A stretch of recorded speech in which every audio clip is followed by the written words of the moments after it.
خانمانانро дар манзили истиқоматиаш қабул намуда бо истифода аз картаҳои гуногун гӯё тақдири ояндаро муайян ва ҷиҳати кушоиши кору тиҷорат ва беҳбуд ёфтани муносибатҳои оиладорӣ пешгӯиҳо мекардааст.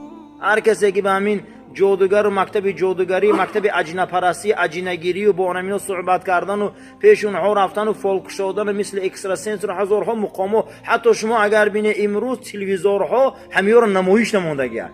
ино шайтонан мега. ҳатто ба дараҷаи шудагия ки дигар масеҳият ҳамчун дин нест. боварие ки мардум дар экстрасенсу дар масеҳию дар масеҳият дар ҳамин дини хушон дига надоранд. айдуруни ҳамин хонаш ба намо боварӣ доранд. ҳатто ино ҷиноят кушодестиянд, ҷиноятҳоро ҳуй кардестиянд. инам бисёр дар минтақаи мо зиёд буд. шайтонанё ва мо кафара сулаймон, сулаймон кофир наш. ҳайрон мешӣ чӣ сулаймон кофир будааст? мега иблисҳои замону шайтонҳои замонуш ҳамун ҷодугарҳо ай нуқтаи назари оини яҳуд дар таврот. сулаймон пайғамбар вақте масҷид сохту тамоми амволи давлатиро дар хонаи худо маъбади сулаймону сохтанду зад, ҳаминҷо ҷодугарҳо ва аҷинагирҳое ки дар ҳамун замон буданд ки бо ҷинҳо робита доштанд ҳазрати кофир гуфтанд. то қуръон нахонӣ мо намефаҳмем таврота. қуръон ҳама ина рост мекунад. дуюминшан ҳамина ҳар касе ки пеши анами хел инсонҳои коҳину ситорапарасту ҷодугару қавли ҳамиёда мерава, ҳами хел илмода мерава, ҳама мактабҳои шайтония. барои ҳамин аз ин аъмолҳои разилаву аз ин корҳое ки дабадономон аз касал шудани рӯҳмон якташ бин ки рӯҳи мунофиқо касал будай. инсон бояд рӯҳуш ором гира дар қолабаш. яке аз ҳаминҳо қалбе дорем дар қуръон, қалби мариз ки қалби мунофиқин будааст. 5 намуди шайтон агар боша, якташ анами мунофиқ будааст. дуюм аз тоифаи мунофиқ барои мо киян ва табау ма татлу шаётину ала мулки сулаймон ва мо кафара сулаймон валокинна шаётина кафару. ина бина валокинна шаётина кафару. яке аз анамин инсонҳое ки унҳоро худо шайтон гуфтага ин ҷодугарон ва пеши ҷодугар рафтано. яке аз анамин нафарое ки нифоқ ва шайтонан худо мега ва изо халав ило шаётинихим мунофиқин вақте ки мерафтиян медуромадиян мешиштиян қадами шайтонову ботилкорошон мегуфта инно маъакуму қатитонем иннамо наҳну мустаҳзиун. ина бина мо масхара қатием. яке аз хислатҳои мунофиқ масхарабозӣ шариат будай. шариат қади бояд масхара накунем. аксарияти масхарабозиҳо мекунем ин нифоқай.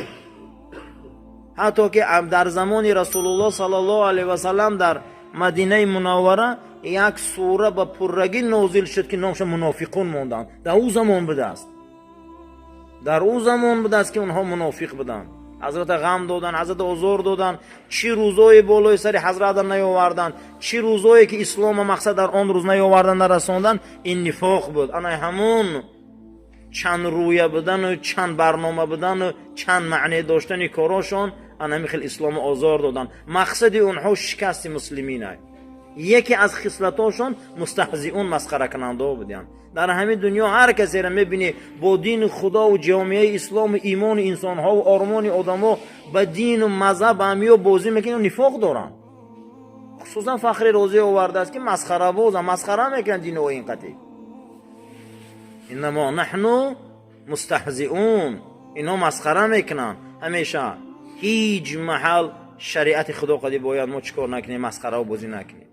шариат сера ҳаром мега ин ба фоидаи моай, ҳар сера ҳалол мега ба фоидаи моай, ҳар сера ман мекуна маълума дар вуҷуди ӯ зарарай. ман ҳами хел маҷлиса мешинем, аз модиёт мехӯрем, роҳат мекунем, барои маънавиёт омадем, аз домуло уламо суҳбат мекунем.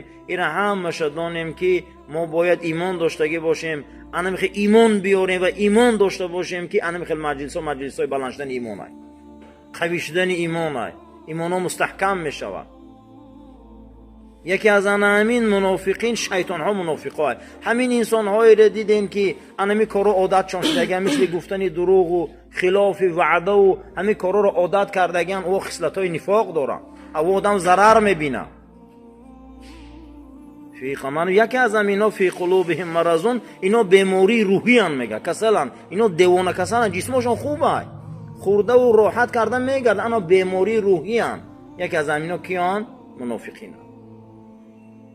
از همون ایمان و اخلاص عملی که برای ما دادی پروردگار عاجزانه دعا طلبیم برای هر یک من که خدایا همین سالم و سلامت و پرده خاک بردن در هر یک تیمار نصیب روزی گردان و این ایمانی که چه یک نعمتهای بزرگ با زبان قرآن و با زبان حضرت محمد مصطفی صلی الله علیه و سلم وعده ها دادی برای اهل ایمان حتی که به اندازه یک دانه ارزن و یک دانه گندم بدنشان پیامبر وصف کرد عمیق باشه شما در جهنم ابدی نمیمونی، عمیق قشنگ باشه به شفاعت من با نصیب میشه. چه یک نعمت چه یک بزرگی هست. همین قدر ایمانی که هست به همه اندازه هم باشه. از تو امید داریم پروردگار رو ظرف همور شیشه همور برای ما نگهبان شدنش نصیب روزی گردان. خوشا به حال انسانی که به یک قلب پاک و به یک قلب سلیم پیش پروردگار می روند. ما در قرآن چند نمود قلب داریم. یک قلب هست مریض، فی قلوبهم مرض. قلب اصلا در اینجا روح های، بعضی روح ها کسل می شوند، خصوصا روح منافقا بیمار بوده است. منافقا بیماری روحی بودند. من همین منافق بیماری روحی بوده است. هر باره که اهل ایمان می دیدین، پیشروی دین می دیدین، پیشروی قرآن می دیدین، پیشروی مسلمانان رو می دیدین، روحکی می خندیدین، اخلاص نکرده درونکی زیق می شدین، بد می دیدین درونکی. برای همین خداوند در سوره بقره در 5 آیت اولش اهل فلاح گفته است. اولئک هم المفلحون، اهل نجات، هر کسی که در اسب هدایت سوار شدگیه، اون نجات یافتگیه، در 5 آیه سوره بقره معلومه. بعد از او پروردگار در 3 آیت به خداها را گفته، بعد از او در 16 آیت پی هم منافقا را گفته است. برای همین چی قدر ما باید از عمل نفاق ترسیم. هر یک مسلمان باید از نفاق ترسه.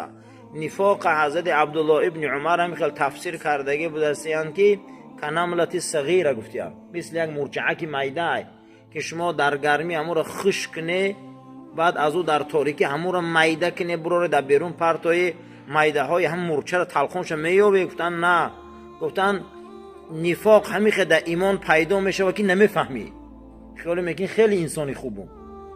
این نقطه نظری خود. حتی که هممون میدونیم روایت که صاحب سیر رسول اکرم صلی الله علیه و سلم، هممون میدونیم که حضرت حذیفه صاحب سیر رسول اکرم بودن صلی الله علیه و سلم. جناب پیغمبر روی خط منافقا را در حذیفه داده بودن.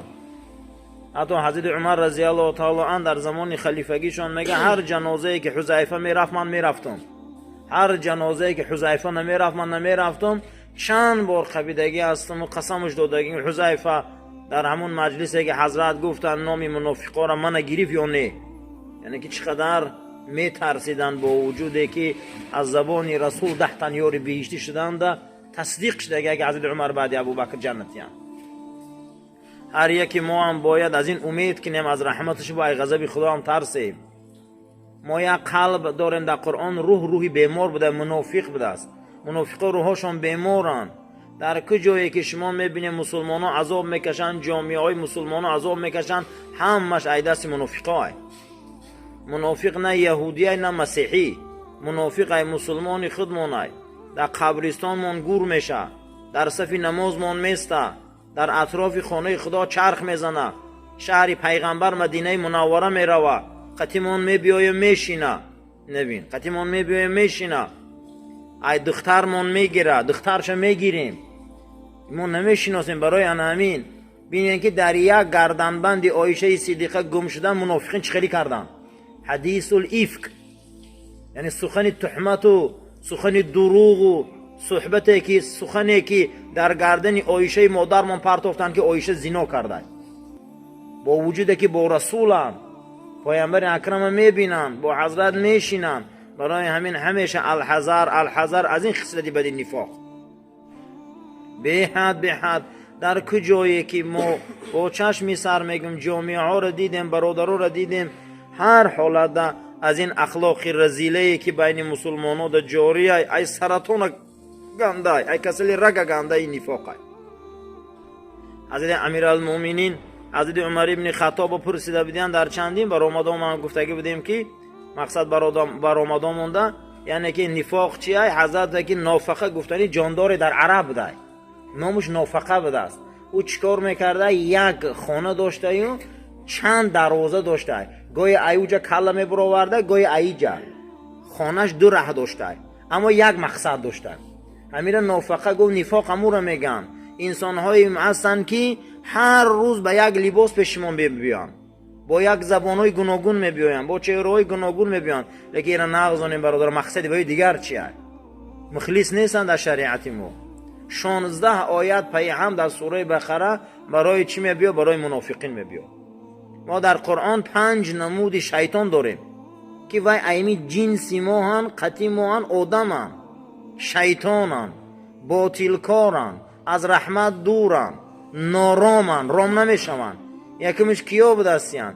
یکمش منافقین هسته که الله جل و علا شانه در سوره بقره و اذا خلوا الی شیاطینهم، خدا شیطانشون میگه. اینا میندن میشنن قدیمو صحبت میکنن، خیلی گپ میزنن، بعد خلوت میروان قدیمو شیطانشو با مصلحت میکنن. و اذا خلوا الی شیاطینهم قالوا انا معکم، ما قدی شماییم میگه، ما قدی شماییم. برای همین بسیار از اخلاقهای به معنی، از قلبهای به معنی، از روحهایی که مریضن و کسلن، اونها بیمار، همین منافق مردم بیماری روحی بوده است. در هر جا در هر مکان شیشتیم برادرها کوشش کنیم که از اصلاح شدن از نفاق از همین عملها آیسته آیسته اگر باشیم برایم نور علی نوره، نباشد جهنم چند قدر بزرگ و کلان و طبقه داره، در همه طبقهش منافق میسوزه. خالص لله ما جوان مردایی را دیدیم قسم به خدا گرده هاشون دادم. ما دیدیم انسانی را که 4 فرزند داشت، گرده هاش ایکار برآمد، جوان مرد پرسید گفت که این تا بردن $20,000 میشه. گفتم گردی من ببینی اگر توغی گیر تیشه بردنم 1 هفته توغری موندن، 1 گردش به خاطر خدا داد. همون انسان 10 سال زندگی کرد بعد دنیا گذشت. امروز مسلمان بین که صحیفه دین ما خالص لله داره، نماز خالص لله، زکات خالص لله، صدقه خالص لله، سلام خالص لله. هر کسی خالصا لله اگر دوستی کنه، رفاقت کنه، صدقه تیه، این نمک ایمان چشیده بوده. هر کسی که سلامش خالص لله های 30 ثواب داره. اگر سلام کنیم که کارمون بود کرده، سلام کنیم که پگه کارمون بود میکنه، سلام کنیم از روی منصب و چاپلوسی، این 30 ثواب نمیگیریم. بعد خالص لله باشه سلام، السلام علیکم و رحمت الله و برکاته میگی، 30 ثواب میگیری. جناب پیغمبر صلی الله علیه و سلم گفتن 2 مرد به خاطر خدا سلام میکنن تا جدا شدنش خدا گناههای اونها را همش میبخشه، گناه خودشان. یعنی که سلام خالص لله گناههای خورده میبخشیده. من تصافح رجلانی، 2 مرد اگر به خاطر خدا مصافحه میکنن، کف به کف میمونن، جدا شدن در خدا گناههای خودشان همش میبخشه. البته گناههای کلان توبه قطعیه، گناههای کلان وای با خود شریعت داره، گناههای کلان در شریعت قانون خود چه داره، نه که گناههای خورده خدا با سلام خالص لله میبخشیده. طعام به خاطر خالص لله، حدیثی که امام ابو داود روایت میکنه که 2 مرد به خاطر خدا اگر دوست باشن روز قیامت در عرصات روبرو میآمدین، میگفتین که پروردگارا ما به خاطر خدا یکدیگر منقدی دوست بدیم. حدیث دراز پیغمبر قصه میکنه که وا میخرن، یکی میگه به سوی دوزخ برده میشه و یکی به سوی بهشتیش میگه من قدیم خالص لله دوست بودم، بعضی کاراش کم بودیه. ما دوستیمون همین جدا بود. پروردگار من میخوام که همون رفیقم میدونم ثوابش کمه، اما به سبب دوستداری خالص لله من میخوام که همین قدیم با بهشت روه. جناب پیغمبر صلی الله علیه و سلم گفتن که دوستی به خاطر خالص لله همون دوستی که ثوابش هم کم باشه، اعمالاش هم کم باشه، همون رو به سوی بهشت میکشیده. برای همین دوستی ها باید به خاطر خدا باشه.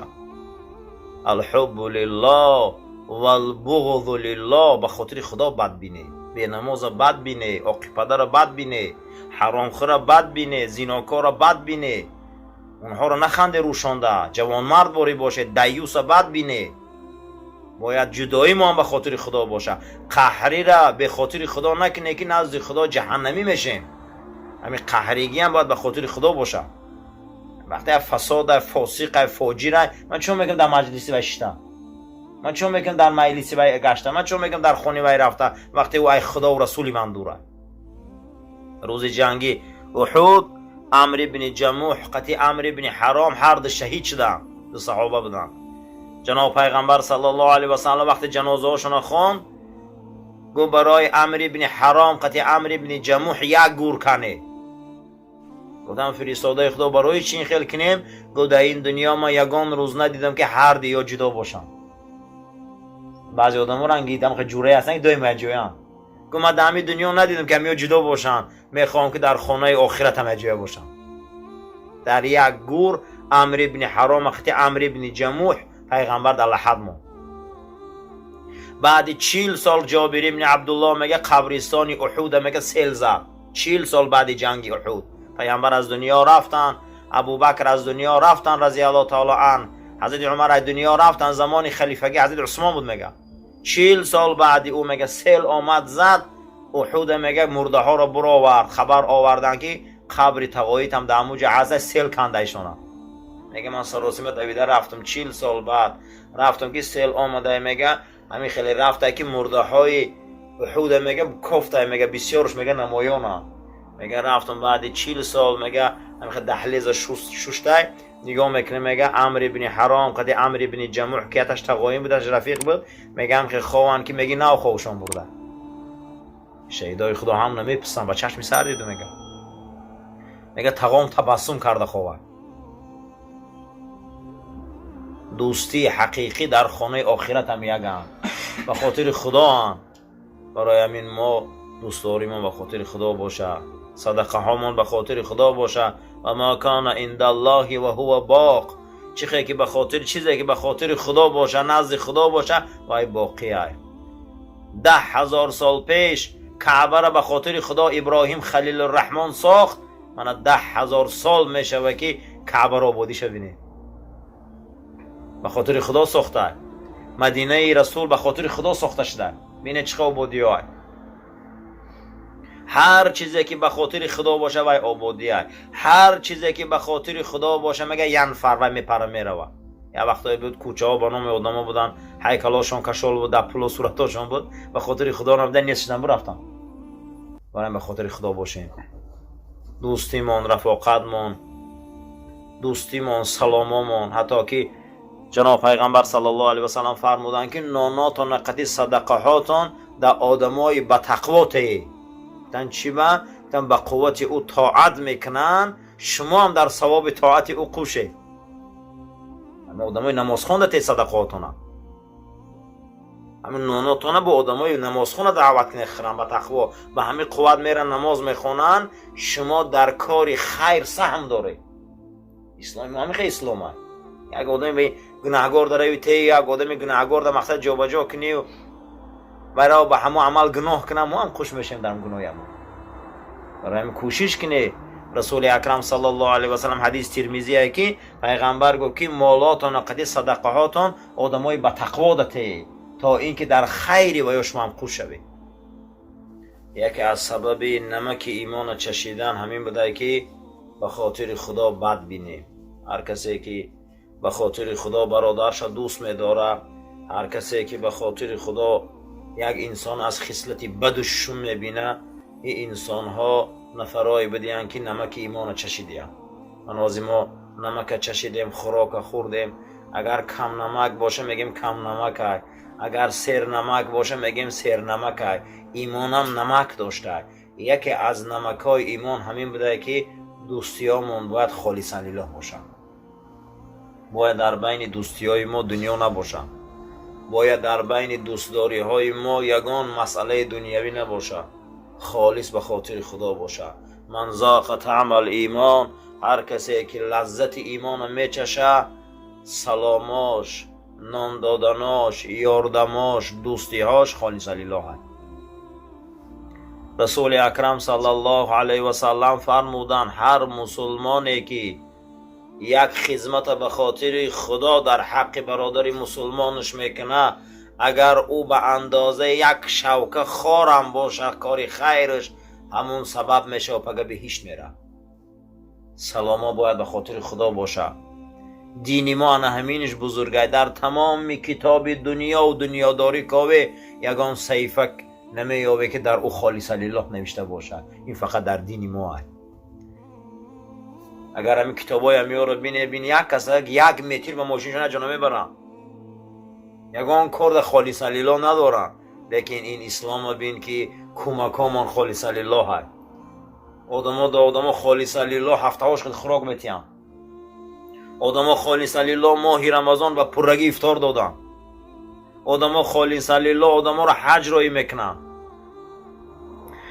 برایم دعا میکنم که خدای خیر قبول کنه و جمعیت ما را جمعیت خیر گردانه و عزت ما خدای زیاد گردانه و هدایت ما خدای زیاد گردانه و ای برادر ما شیر علی را و هر کسی که نیت های نیک دارن خدای به یک خانم اسلامی فرمان بردار خدای نصیبشان گردان. پیشگاه کاری برادری ما را کشاده گردان. پروردگار دامناشون از فرزندان صالح و صالحه پر گردان. از دامهای نفسانی و حیوانی و شهوانی نگهبانشان باش. خیرشان قبول گردان. گذشته هاش رحمت کن، زنده هاش برای راست هدایت کن.